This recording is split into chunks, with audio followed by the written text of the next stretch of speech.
yo creo que mi maniobra más importante fue la de enfocar mi feedback positivo de quien verdaderamente importa, que es los pacientes, ¿no? Mi cambio creo que estuvo en dejar de esperar que las demás personas reconocieran algo que simplemente debía de reconocer yo, ¿no? Ese es un mensaje importante que a veces uno percibe que las cosas tal vez no están tan bien dentro de uno, pero lo que proyectas cuando tienes claro tus objetivos, eso hace la diferencia con las demás personas. Entonces, aunque tengas un poco de dudas, go for it. Hola, bienvenidos a una nueva entrevista. Hoy tenemos una extraordinaria invitada. Ustedes me habían pedido el que entrevistara a una mujer que fuera cirujana, que diera como su postura acerca de esta especialidad. Y hoy tenemos el enorme gusto de que está con nosotros la doctora Adriana Torres Machorro. Ella es cirujana vascular, y después de muchos años de que no hubiera un servicio de cirugía vascular en el Instituto de Cardiología, ella es adscrita a este servicio. Entonces, muchas gracias, Adriana, por aceptar y estar con nosotros. Hola, Armel, muchas gracias por la invitación. Qué gusto estar aquí y compartir con ustedes. Muy bien. Oye, Adrianita, ¿nos podrías compartir un poco de dónde eres originaria y en dónde estudiaste y por qué estudiaste medicina? Uh-huh. Bueno, yo soy originaria aquí de la Ciudad de México. He vivido en varias partes durante mi aventura en la medicina, pero bueno, pues siempre ha sido aquí mi base, ¿no? La Ciudad de México. Estudié medicina porque básicamente tenía muchas dudas al respecto, porque sentía como que era algo que me llamaba la atención, pero tenía otras aptitudes en cuanto a las artes plásticas que me gustaban mucho también. Y creo que de ahí también va una parte como hacia la cirugía, que terminé inclinándome un poco a eso, esta onda manualidad. Entonces, pues me gustaba así dibujo, escultura, danza. Yo creo que, bueno, si en una parte de mi vida sí me hubieran dejado hacer otra cosa, hubiera bailado profesionalmente, pero pues mis Ah, qué papás, bonito. sí, mis Muy papás me artística, aventaron a ¿no? otras cosas, sí. Entonces, pues finalmente hice un examen de aptitudes, ya sabes, no sé si les tocó a algunos de ustedes hacer exámenes de aptitud para decidir qué era lo que podías hacer en la vida o teóricamente qué es lo que te iría mejor, y pues no me sirvió de nada, ¿verdad? Porque me salió que muy bien matemáticas, muy bien diseño, muy bien medicina, muy bien todo. Entonces, pues al final hice una lista de pros y contras en lo que en mi vida, según yo, tenía planeado de que me iba a dar la carrera de medicina. Estaba entre medicina o diseño industrial.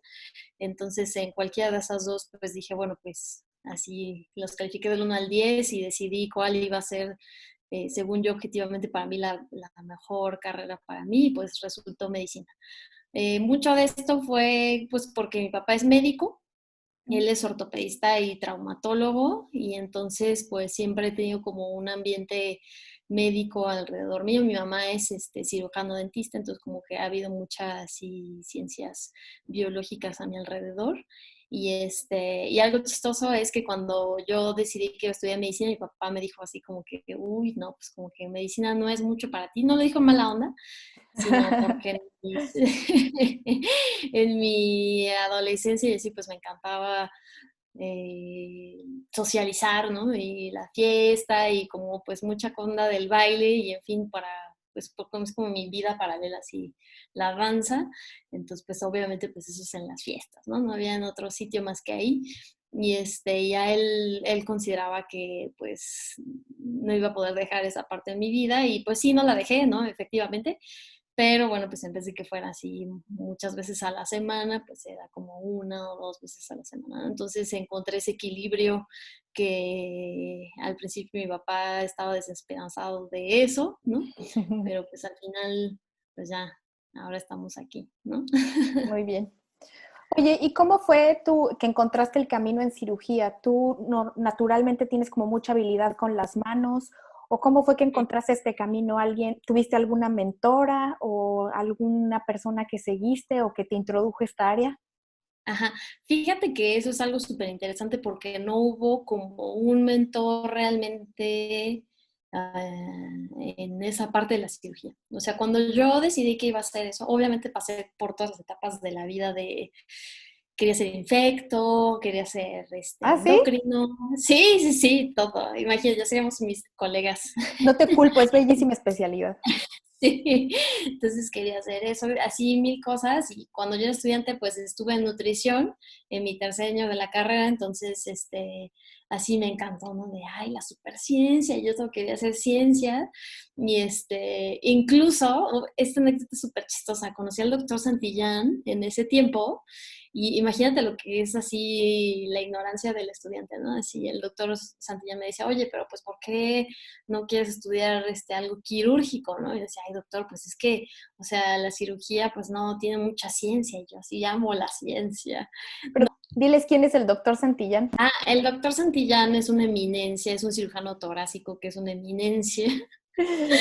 Y básicamente fue creo que la única persona que ha hecho un trasplante de pulmón en el país.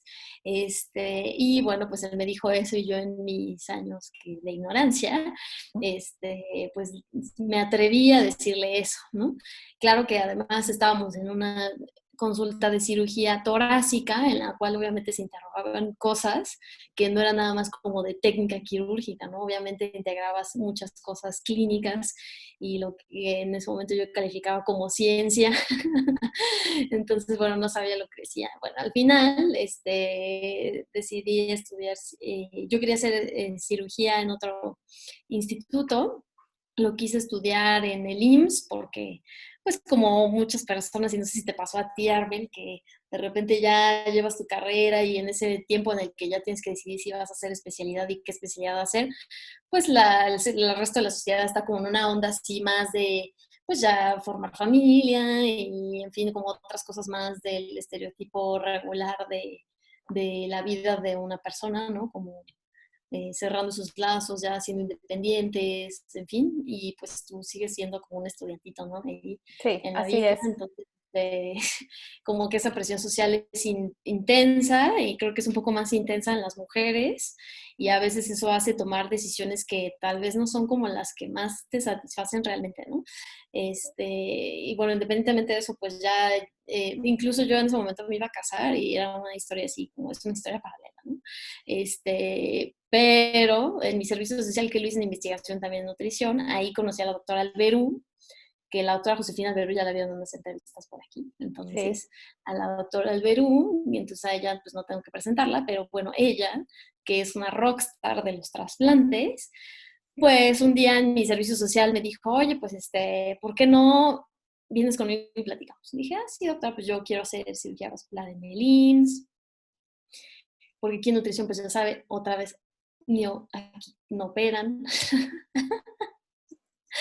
Ay, me da risa.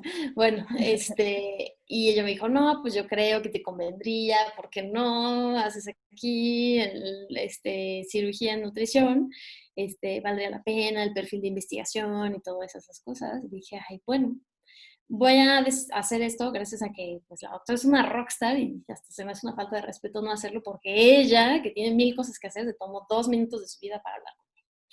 Entonces hice el examen de nutrición, Wow. así, eh, y me quedé, ¿no?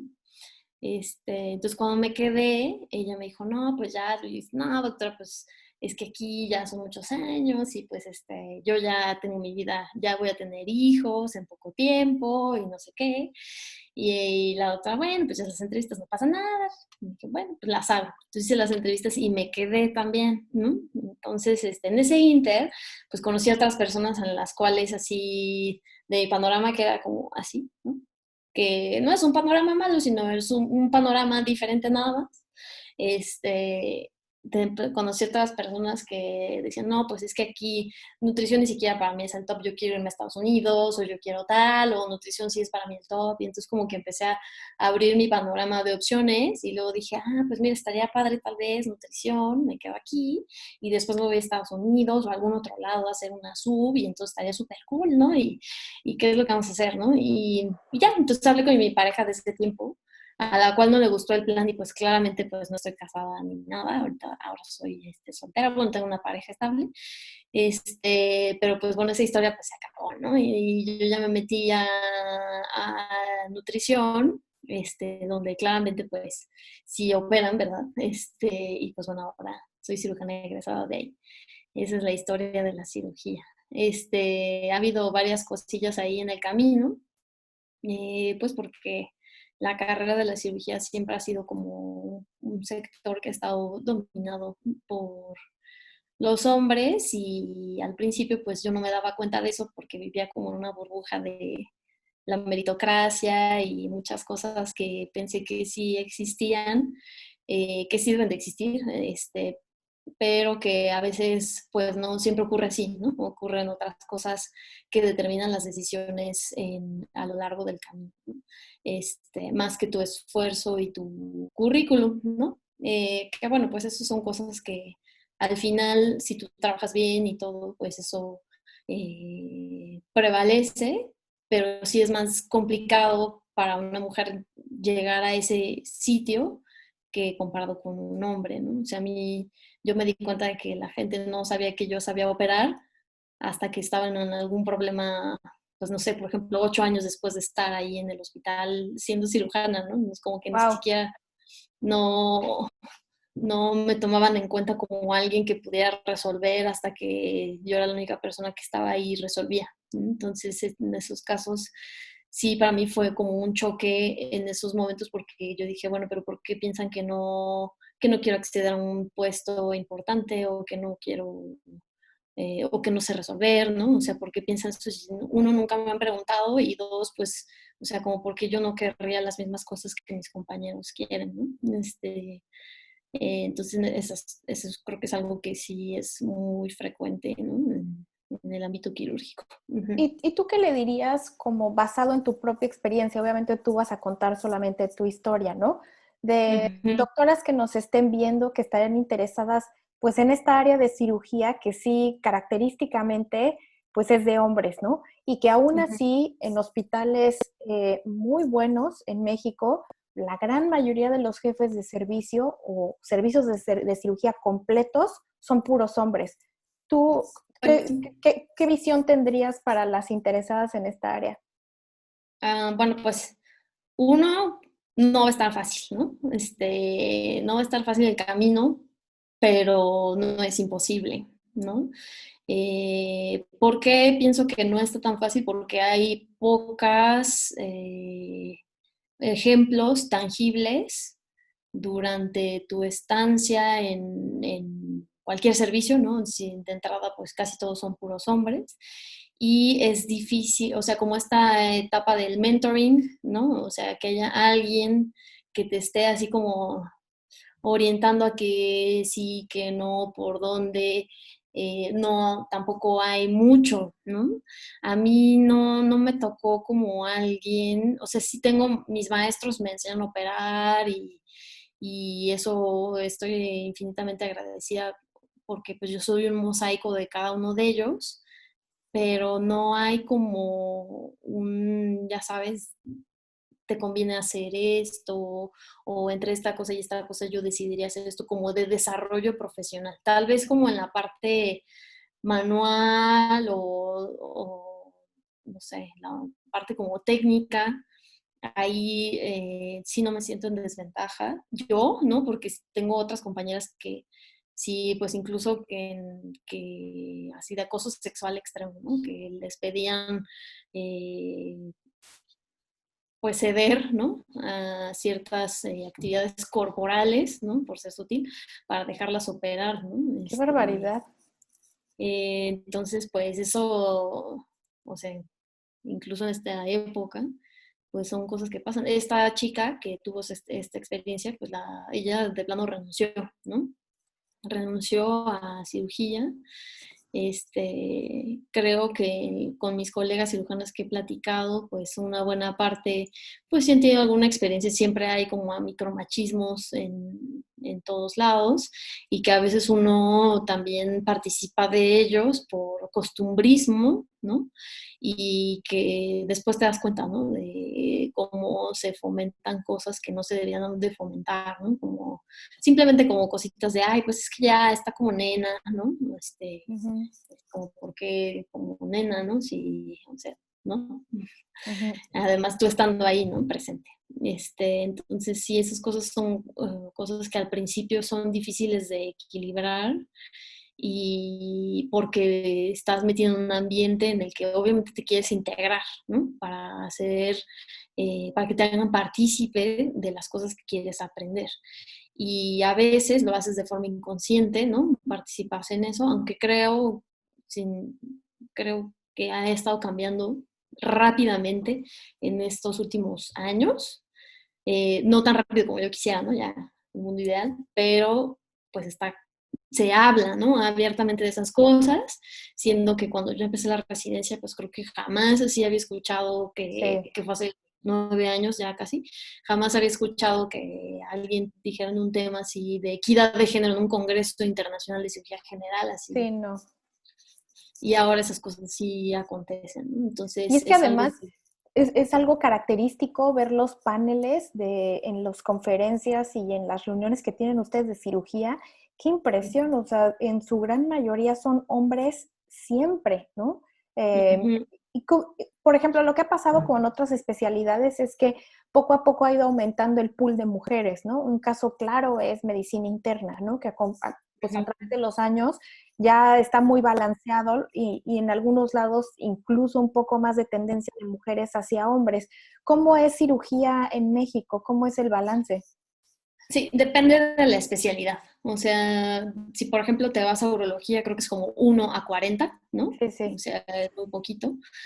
Cirugía vascular me parece que es 7 u 8, o sea, 1 a 8, ¿no? Una mujer entre cada 8, o sea, está un poco menos desequilibrado. Y sí tienes toda la razón, ¿no? Porque en realidad actualmente como la planilla en la Universidad Nacional Autónoma de México me parece que es 70% mujeres y al final las que acceden a la especialidad y terminan la especialidad pues es menos, ¿no? Se reduce esa proporción, independientemente de si es quirúrgica o no. Seguramente en la parte quirúrgica pues estará un poco más sesgado porque existe pues ese estereotipo de que desde que tú estás estudiando no te lo tienen ni que decir, o sea, tú vas al hospital y pues ves puros hombres que están operando, ¿no? Los residentes son puros hombres, de hecho en donde estoy actualmente son puros hombres los residentes que hay, y son 4 generaciones de residentes, entonces hay puros hombres Wow. y obviamente las adscritas que hay pues somos Laura y yo que acabamos de entrar. Entonces, pero eso, o sea, que te vean ahí, que eso es súper importante. O sea, es súper importante que te vean ahí que estás haciendo algo y trabajando a la par, ¿no? Y que defiendes tu posición, porque también hay ese como costumbre mal aprendida de guardar tus opiniones o estar como low profile, ¿no? Y como eso creo que es algo que también debe de cambiar y que el que uno esté ahí, que te puedan ver los demás, es un gran motivante, ¿no? Para Ujú. participar, porque es algo que sí se puede, ¿no? O sea, sí se puede. Y la otra cosa es encontrar a alguien que te haga esta labor de mentoring, ¿no? Que te ayude a orientarte, a hacer y a llegar donde tú quieres llegar, ¿no? Que pues eso puede ser quien sea, ¿no? O sea, no tiene que ser ni de tu mismo género ni nada, porque además va a haber mentoring de todo, ¿no? O sea, el mentoring para ser SNI, o el mentoring para publicar algo, o el mentoring para hacer esta cirugía, ¿no? Pero necesitas rodearte de eso y a veces una cosa que nos pasa como estudiantes es que esperas que todo te llegue, ¿no? O sea, que te Sí. llegue y que, o sea, pues porque tú eres el estudiante y entonces obvio estás ahí en un lugar que es como escuela o no sé y piensas que tus profesores pues todo te lo tienen que enseñar, ¿no? Pero en realidad, o sea, en el mundo ideal utópico pues sí, ¿no? Pero pues tú también debes de exigir, ¿no? Entonces, en la Sí. exigencia y en tu participación, obvio, porque pues, tampoco puedes exigir sin dar, está el hacer un equilibrio para aprender y crecer, ¿no? Y eso pues es independiente del género, ¿no? Pero sabes que yo creo que este punto es súper valioso porque además ya cuando eres adscrito y pasas del otro lado, lo vives también, ¿no? El que ves a Ujú. muchos estudiantes y a lo mejor puedes identificar a 1, 2 personas buenas, a lo mejor tienes un poco más de interés en orientarlos, pero sí necesitas que alguien se acerque y te diga, ¿sabe qué? Yo quiero hacer algo, yo quiero trabajar con usted. Creo Ujú, que a veces tenemos un punto de vista, sí exigencia a veces a las instituciones y a los hospitales, ¿no? Es que yo estoy ujú. aquí, entonces debería de estar haciendo investigación. La verdad es que la vida no es así. La vida es, si tú quieres que las cosas cambien, necesitas empujar, necesitas ir a perseguir, necesitas ir a buscar oportunidades para ti. O sea, eso que acabas de decir me parece súper valioso. O sea, ninguna institución es responsable por el currículum que tú construyes, lo necesitas buscar tú solo, ¿no? Y sí, a veces Claro. son por muchas razones, es pena o sentirte que no vas a hacerlo bien o intimidarte por el adscrito, pero bueno, hay que intentarlo. O sea, si eso pudiera quedar de esta plática hoy, da el paso y busca a alguien e inténtalo, siempre va a ser buena la ganancia que obtengas, ¿no?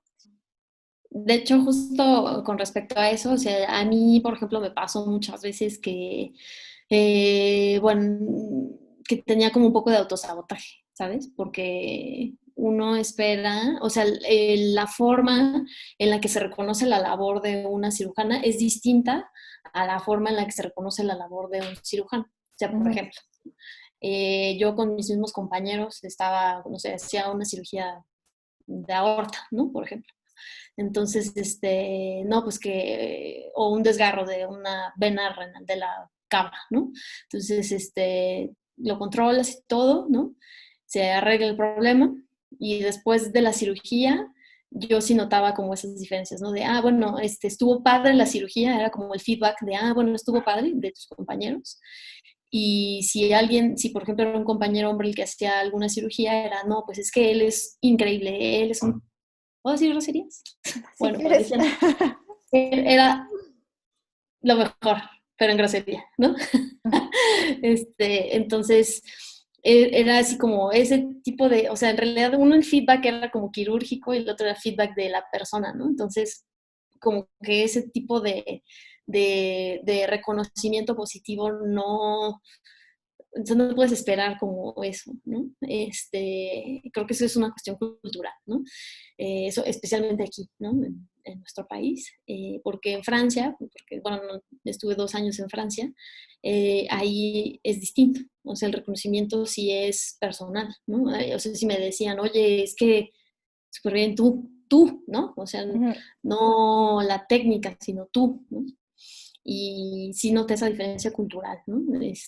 Aquí es complicado eso y también complicado que desde la percepción que tienen algunos pacientes respecto a ti, ¿no? A mí siempre me confunden me encanta vestirme así de rosita y azulito y colores pues como pastel y así, o a veces hasta con dibujitos, y pues no me consideran como una cirujana simplemente por verme así, ¿no? Entonces, y incluso me tocaba, me acuerdo que tenía un interno que era más grande que nosotros y cuando yo iba yo era R5 de cirugía y les explicaba así, no, vamos a hacer esto y esto, así toda la exploración física así magistral y le hablaban a él, ¿no? Así de, bueno, sí, doctor, ajá, y el otro así como, sin Sí. ni siquiera separar, ¿no? Entonces, como ese tipo de feedback no, no es como tú esperarías, ¿no? Y si es algo importante para ti, ¿no? O como persona. Ya una vez que lo entiendes así, a mí me costó mis años entenderlo, a cada quien le costará, habrá quien no le cueste nada y lo tomará como es, ¿no? Como un sesgo cultural desde el principio. Entonces, pues bueno, eso tal vez no nos haga autosabotearse, pero a mí eso sí me pasaba y entonces a veces para buscar oportunidades, pues sí pensaba así como, uy, o sea, sí, sí lo voy a lograr, ¿no? Y bueno, finalmente pues todo eso, aprendí un idioma un año antes de irme a Francia, entonces aprendí a hablar francés y así, y entonces pues ya, pues tuve que sacar mis herramientas de supervivencia para estar allá y me fue súper bien, ¿no? Entonces Oye, ahí sí estuve sola, sola. ahora platícanos un poco de cómo superas esto que acabas de describir del autosabotaje. O sea, de decir, tal vez no va a salir todo esto y que tú eres a veces la primera persona que se bajonea o que cuestiona tus habilidades. ¿Cómo superas eso? Porque si tú no te la crees, nadie se la va a creer, ¿no? Pues eso Claro, queda claro. O sea, Cualquier persona, que todos nosotros hemos pasado por autosabotaje, yo también pasé por eso muchísimas veces y a veces me quité yo sola oportunidades por no levantar la mano. O sea, ¿cómo sales de eso? ¿Cómo fue como tú lo resolviste? Pues una de esas, yo creo que mi maniobra más importante fue la de enfocar mi feedback positivo de quien verdaderamente importa, que es los pacientes, ¿no? Entonces, cuando enfoqué eso, o sea, cuando mis pacientes estaban bien y mis pacientes se iban bien, no tenían complicaciones, no tenían nada, ¿no? O sea, todo bien. Entonces, de ahí es donde empecé a cambiar, ¿no? O sea, como, bueno, pues es esto, ¿no? Igual cuando empecé a ver mi currículum y veía a otros y decía, bueno, no voy tan mal, ¿no? O sea, en dejar mi cambio creo que estuvo en dejar de esperar que las demás personas reconocieran algo que simplemente debía de reconocer yo, ¿no? Y las personas que me aprecian, ¿no? Entonces, cuando tienes eso, pues ya, todo cambia, ¿no? Se empiezan a dar las cosas así como alrededor. Digo, inevitablemente va a haber siempre un poco de autosabotaje, pienso, como entre las mujeres creo que es un poco más frecuente porque no hay como un club de toy alrededor, ¿no? Que en el Ujú. que todos se apoyan así incondicionalmente, porque no hay muchas, ¿no? O sea, cuando de repente te encuentras con un cierto círculo de mujeres en las que se apoyan y de hombres también, porque hay, claro que también, de hecho creo que la participación más importante es de los hombres en ese aspecto, porque ellos son quienes están en las posiciones de poder, es donde cuando hay ese sitio donde te puedes apoyar, es cuando empiezas a dejar de autosabotearte, ¿no? Y de decir sí, ¿no? Como tú bien decías, o sea, a veces no decías por temor, pero ya ahora es así de, oye, ¿quieres dar esto? Sí, ¿no? ¿Y quieres participar en este congreso internacional? Sí, ¿no? ¿Y cómo quieres hablar en inglés? Sí, ¿no? Entonces, así, ¿no? Y está bien, ¿no? O sea, como probar es exceder tus límites, ya después se vuelve como una adicción, creo, ¿no? Y entonces quieres así como probar otras cosas y, por ejemplo, ahorita tengo una pasante de servicio social y ella platica de mí y es una percepción que yo digo, ¿es en serio? Ella piensa eso, ¿no? O sea, como que piensa así de, ay, doctor, es que usted así me habla como, no sé, se me hace eso padre porque creo que es un objetivo que yo tenía en mi vida y que no pensé que fuera a alcanzar como rápido, ¿no? Y que esta Elena se llama, ella me ve y me dice, no, es que sí, la admiro muchísimo y su posición, y usted siempre va por lo que quiere, y de repente yo en mí misma pienso, o sea, por dentro tengo tantas dudas, pero proyecto otra cosa, ¿no? Entonces, creo que ese es un mensaje importante que a veces uno percibe que las cosas tal vez no están tan bien dentro de uno, pero lo que proyectas cuando haces cuando tienes claro tus objetivos, eso hace la diferencia con las demás personas. Entonces, aunque tengas un poco de dudas, go for it. Yo creo que es eso. Y si no hay dudas es porque de verdad el sueño pues no es tan grande, ¿no? Entonces hay que ir, ¿no? A pesar de tener esas dudas. Uh-huh. Y ahora platícanos un poco cómo es como la convivencia entre doctoras cirujanas, porque fíjate que entre las razones por las que yo empecé como a interesarme por todo esto fue porque yo sentía que muchas mujeres en medicina nos tratamos muy mal entre nosotras. O sea, realmente te puedo decir, en mi caso, en mi caso, que a mí Sí. los que me trataron mal nunca fueron los hombres, jamás. De hecho, muchos de los logros que he logrado tener ha sido porque doctores me dieron la oportunidad y creyeron en mí, me impulsaron. Pero por otro lado, te puedo decir que a veces las que eran mucho más crueles con nosotras eran las demás mujeres. Y eso yo creo que antes de empezar a exigir y pedir y tal, nos tenemos que empezar a tratar bien entre nosotras. Y yo he visto, a lo mejor en donde hicimos la especialidad es un ambiente muy controlado, es un hospital excepcional. Uh-huh. Pero eso no es lo que se vive en los demás hospitales, ¿no? O sea, no es lo Sí, que no. se vive para nada. Y en el internado, por ejemplo, cuando yo estuve en otros hospitales, yo veía cómo les gritaban a las mujeres, cómo las trataban bien mal y de mujer a mujer, o sea, de mujer a mujer hay muchísimo maltrato también. ¿Cómo es Uh-huh. eso en cirugía? O sea, ¿hacen comunidad entre ustedes o es una situación como muy parecida? Fíjate que me ha tocado de todo. Creo que como casi no me ha tocado cirujanas mujeres, ¿no? Porque hay En mi pocas. vida. Sí, de hecho, o sea, me tocó una vez operar con la doctora Alberú y un par de veces con Francina Bolaños. Pero fuera de eso, nunca así con nadie más, ¿no? Sí, no. El resto fue con puros hombres, entonces la convivencia fue más que nada respecto a los cirujanos con los hombres. Cuando conviví con la doctora Alberto y Francina, pues bien, ¿no? O sea, no Sí, ningún tipo de maltrato y así. Donde a veces se percibe un poco eso es creo que con el equipo de enfermería, que a veces es como un equipo un poco dominante en ese aspecto y entonces sí suelen ser un poco más exigentes con las mujeres, eso sí lo he notado, ¿no? Entonces, de hecho, era así como la táctica de qué voy a hacer, ¿no? Porque obviamente para estar bien en el hospital, lo primero que tienes que hacer es ganarte las enfermeras, ¿no? Entonces, es como la táctica así principal. Y pues para hacerlo creo que ellas pueden ser tus mejores aliadas, pero también tus peores enemigas, ¿no? Y a mí afortunadamente, pues me fue bien, ¿no? O sea, de hecho me ha ido bien. Ahora que entré a este nuevo hospital, al principio sí noté un poco como, pues la renuencia o la resistencia, ¿no? A alguien nuevo, porque pues yo casi siempre las personas que trabajan ahí en el instituto pues son personas que ya trabajaron ahí, ¿no? Que estudiaron ahí o que hicieron la residencia ahí, entonces pues ya después regresan ahí, pues ya conocen a la gente de años, ¿no? Y pues yo llegué así de, ah, ya llegué, y pues no no me te conocían conocían. nada, ¿no? Entonces obviamente hay resistencia, siempre hay resistencia. Incluso a mí me pasó, ¿no? Cuando llegaba gente a nutrición y siempre hay resistencia, o sea, no es, yo creo que es algo natural. Y eso es algo que debemos de entender, yo creo que no es algo personal, ¿no? Es algo natural y que uno debe de aprender a adaptarse a esas cosas, adaptarse y a buscar una táctica en la cual se pueda hacer una convivencia sana.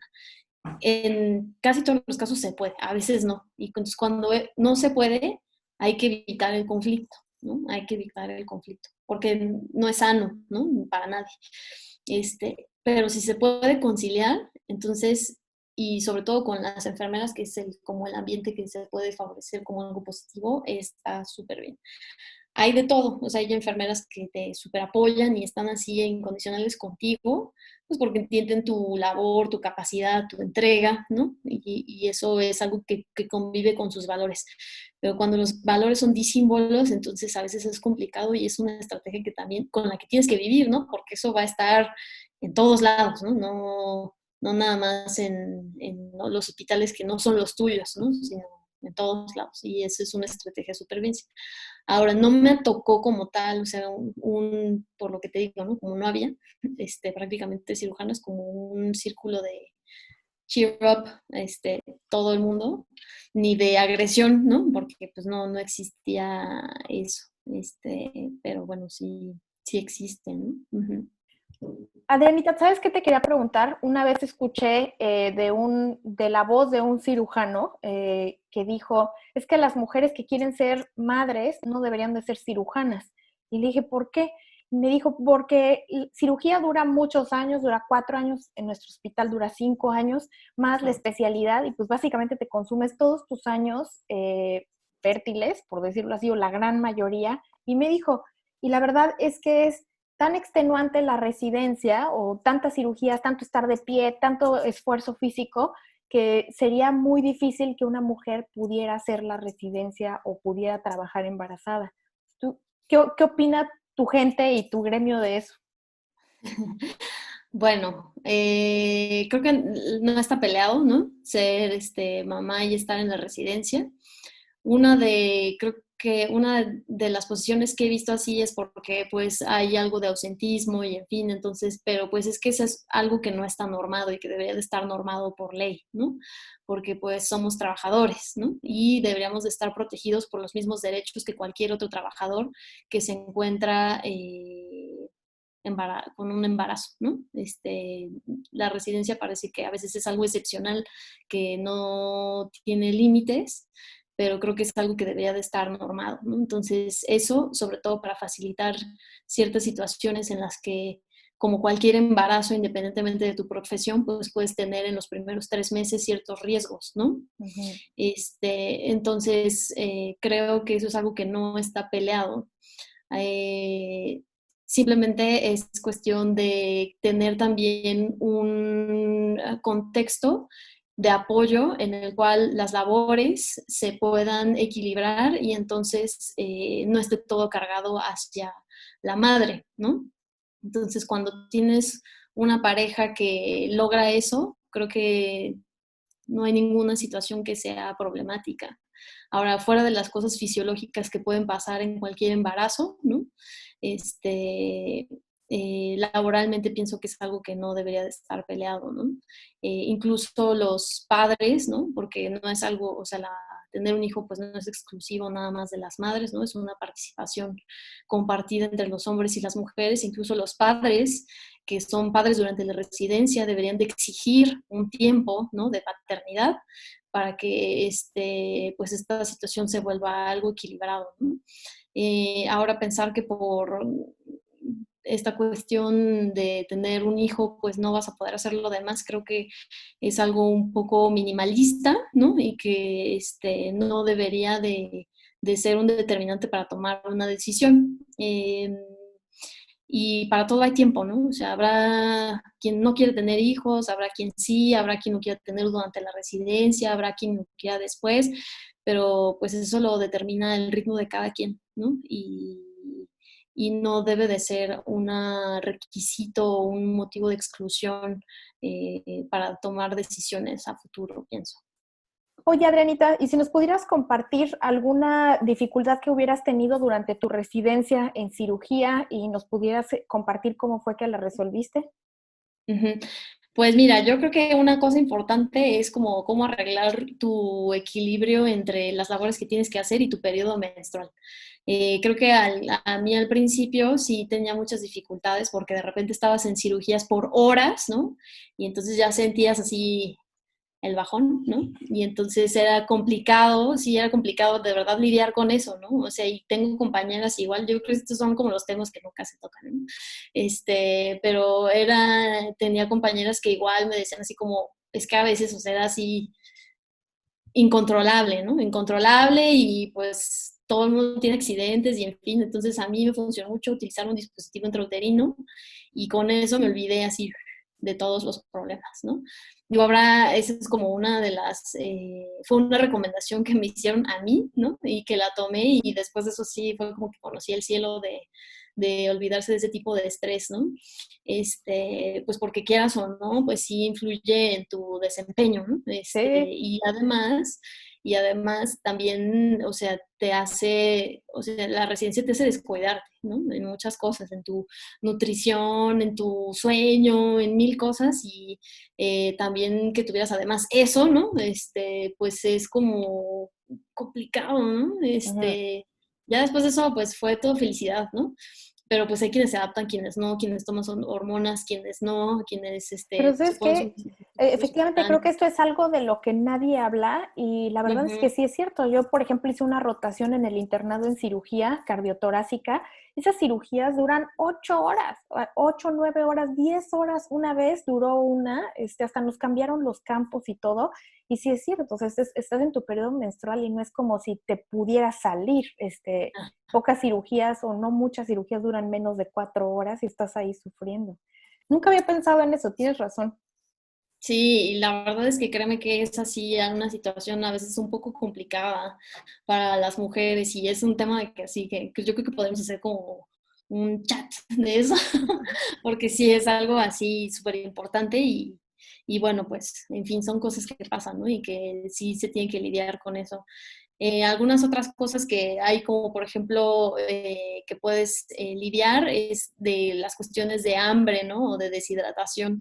Y también en esa situación, pues siempre tener como algo en tu locker, ¿no? Entonces, alguna cosita así que puedas comer en el Inter, porque a veces no tienes ni tiempo de entrar así a comer ni nada, ¿no? Sino Yo creo que en el R1 creo que viví de galletas Emperador y Coca-Cola Light, y eso después así en mis laboratorios fue un gran problema porque me tuve unos labs y así tenía el colesterol HDL pésimo, Wow. ¿no? Entonces, sí tienes que cuidar algunos aspectos y sí se puede, ¿no? Tener una dieta un poquito más equilibrada, o sea, tener unas semillas tal vez, o en fin, ¿no? Que puedas tener como en tu locker de backup, tratar o sea, tienes que ser súper disciplinado en ciertas cosas, ¿no? Para tratar de ser lo menos agresivo con tu cuerpo, ¿no? Y tener un equilibrio tal vez en el sueño y en lo alimenticio, ¿no? Y tratar de, por ejemplo, planear como, bueno, voy a hidratarme, pero así tengo que, casi como cuando tienes un viaje largo, ¿no? Voy a entrar a hacer pipí antes de la cirugía para no estar sufriendo, ¿no? Y pues también después, ¿no? Y tratar de no tener como esos distractores que son importantes, son tonterías, pero de verdad al final, después de que no has dormido 20 horas y además estás en tus días y luego tienes que hacer pipí en medio de la cirugía, pues así son muchas cosas, ¿no? Entonces, sí te puedes, son cuestiones de organizarte. Uh-huh. ¿Y alguna otra dificultad que hayas enfrentado como académica en tu carrera y cómo la pudiste resolver? Yo creo que mucho fue tal vez me da mucho estrés así como sentirme evaluada por otros, ¿no? Entonces, como si estoy en mi zona de confort, todo es así, todo fluye súper bien, la cirugía está súper perfecta y todo. Y cuando siento que estoy siendo evaluada, como que empiezo a dudar. Y creo que esa parte es que nuevamente es en enfocar tu concentración hacia las cosas que verdaderamente importan, como es que el resultado del paciente esté bien, ¿no? Cuando piensas así me pasó con un aneurisma roto, ¿no? De la aorta abdominal. Entonces en ese momento sí, obviamente ni siquiera pensé así de, oye, voy a estar evaluada ni nada, porque me ayudó un cirujano cardiotorácico del instituto y entonces eran de mis primeros casos y yo sentí, o sea, en algún momento había pensado, uy, no, pues cuando entre con alguien de ellos, pues me van a evaluar, ¿no? De ver qué. Pero como era un aneurisma roto, pues ni siquiera así, obviamente ni siquiera me pasó por la cabeza nada de eso. Entonces fue así de, el paciente, hay que clampear la aorta, ya, ¿no? Entonces fue así toda la labor y ahí sí nada, o sea, ni siquiera lo pensé. Entonces creo que ni dudé, nada, o sea, todo bien. Eh, Creo que es como enfocar tus esfuerzos y tu concentración hacia las cosas que verdaderamente importan, ¿no? A veces como que la presión social es mucha y es fácil ceder a eso, ¿no? Porque exigen mucho de ti, van a exigir más de una cirujana y más si no eres de casa, ¿no? Entonces siempre van a exigir más de ti, pero pues simplemente es no quitar el dedo del renglón, ¿no? Y pues sí, les va a tocar así, pues a veces tienes que desahogarte en tu casa y lo que tú quieras, pero al final si sigues enfocada en tus objetivos y en lo que verdaderamente importa, que es el bienestar de tus pacientes y que el servicio vaya bien y que tú sigas creciendo y que las personas que estén a tu alrededor estén bien, entonces pues las cosas deben de salir lo menos empedrado posible, ¿no? Uh-huh. Sí. ¿Qué otra cosa? Ah, bueno, por ejemplo, para irme a Francia, pues tuve que aprender a hablar otro idioma y entonces ahí, pues no tenía tiempo, ¿no? Porque además era jefa de residentes de angiología y cirugía vascular, entonces pues te toca meter como todas las urgencias y así. Y pedí permiso para tomar 3 horas de lenguaje de una maestra particular que iba a nutrición. Ella me daba clases 3 horas a la semana de ¿A francés. poco? Ajá. Entonces así fue como aprendí a hablar francés durante un año antes de irme. Y pues hacer las cosas, creo que eso también es a pesar de la incertidumbre, ¿no? Porque yo ni siquiera tenía seguro de que me iba a ir, porque la comunicación así con el servicio de allá era un poco complicada, pues la diferencia de horario y el idioma y en fin, y entonces cuando se lograba hacer el contacto, pues había como un rayito de luz de esperanza, entonces pues creo que de todos modos, o sea, hacer las cosas a pesar de la incertidumbre es otro punto que hay que tomar, ¿no? ¿Y cómo fue para ti ese periodo de no saber exactamente si te ibas a ir o no y estar tomando las clases? ¿Cómo justo Uh-huh. tú enfrentaste esa incertidumbre? Pues fíjate que para mí en ese tiempo yo ya tenía algo de actividad, yo ya sabía, ¿no? Ya sabía quién era, ¿no? O sea, que tenía algunas capacidades más allá de los límites que yo había pensado, entonces tenía una parte como de más seguridad de mí misma que no tenía antes. Entonces ya no tenía miedo, ¿sabes? Como a salir y a desempeñarme en mi práctica independiente. Entonces no tenía ese temor. Ahora, lo que sí es que yo quería también irme, uno por la experiencia, ¿no? Más que nada por la experiencia de estar en otro país. Y la otra, pues porque se vuelve como un requisito, sí, ya sabes, a voces, ¿no? Para ser adscrito de algún instituto, pues tienes que irte, ¿no? Al extranjero. Entonces, sí tenía como algo de estrés al respecto, pero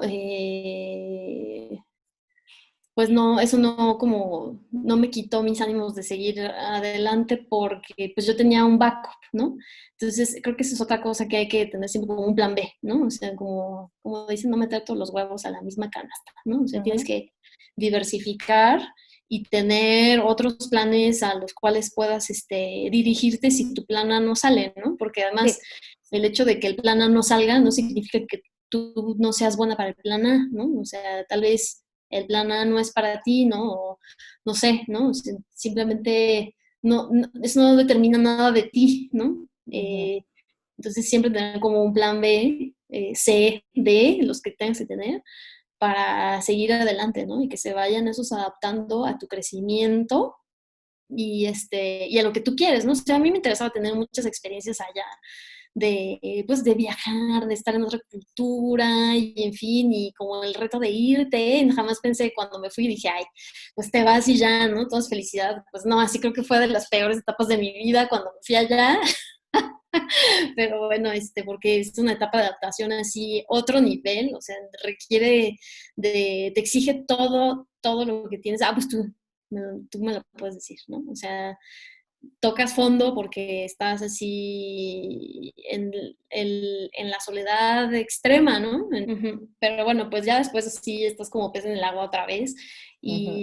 pero pues sí implica un cambio en ti, ¿no? Una flexibilidad así en tus decisiones, una capacidad de adaptación que no sabías que tenías, un entendimiento del otro y una empatía que tampoco, que tú pensabas que tenías. Bueno, a mí eso fue lo que me pasó, que tú pensabas que tenías y que no, porque en realidad como es una cultura totalmente distinta, no puedes interpretar las cosas como tú pensabas, como tú las interpretabas antes, ¿no? Ujú. Y tampoco puedes reaccionar como reaccionabas antes porque también se interpreta de otras formas, ¿no?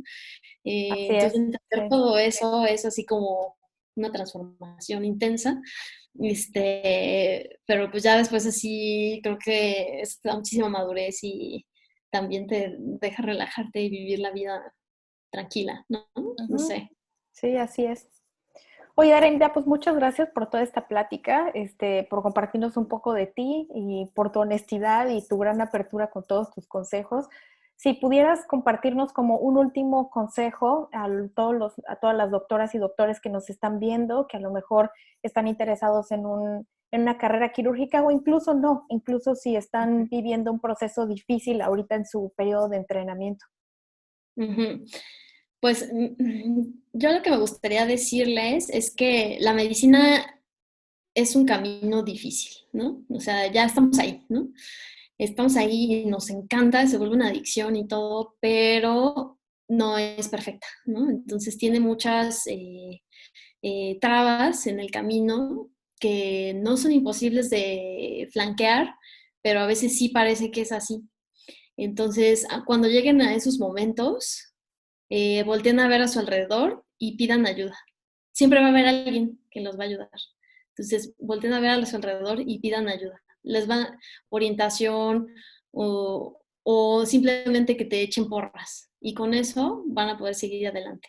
A mí la carrera de medicina me ha dado muchísimas cosas. Dentro de eso, así me dio la oportunidad de viajar por el mundo, conocer más de 10 países diferentes, de conocer otras culturas, de volverme una persona independiente, de tener así, pues todo lo que en algún momento en la sociedad me exige que tuviera muchos años antes, ahora lo tengo yo, y todo eso simplemente es en un tiempo distinto. Entonces no se desesperen, no tiene que ser el estereotipo que a veces la sociedad espera de ti. De hecho, la sociedad mándenla a volar y simplemente sigan sus sueños porque en su tiempo lo van a lograr y sí se puede, ¿no? Entonces busquen a alguien que les haga mentoring y eso les va a ayudar.